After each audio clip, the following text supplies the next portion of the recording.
Hola, ¿qué tal todos por ahí? Espero que se encuentren súper bien. Bienvenidos al canal. Bueno, hoy les traigo este tutorial donde les quiero mostrar el proceso creativo y el paso a paso de cómo crear este diseño publicitario, ¿no?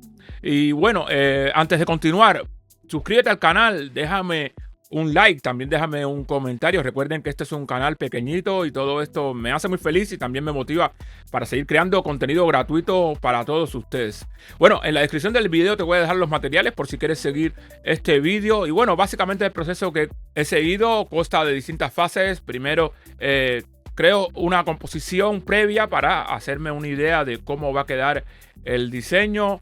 Luego suelo editar cada elemento por separado para ajustar el contraste y el color. Un siguiente paso que para mí es muy importante es crear volumen. De esta manera ganamos tridimensionalidad.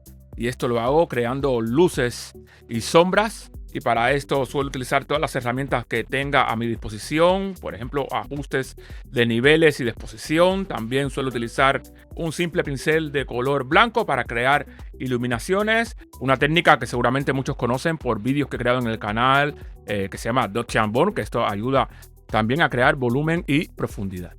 En este vídeo he utilizado también el plugin Oniri de Composite Nation, que para mí, siempre lo he dicho, es mi plugin favorito para crear este tipo de iluminaciones mágicas. Te voy a dejar por aquí un tutorial que hice hace no mucho. También te dejaré en la descripción del video un descuento por si quieres adquirirlo, lo puedas comprar en su página oficial con este descuento que te voy a dejar ahí, ¿ok?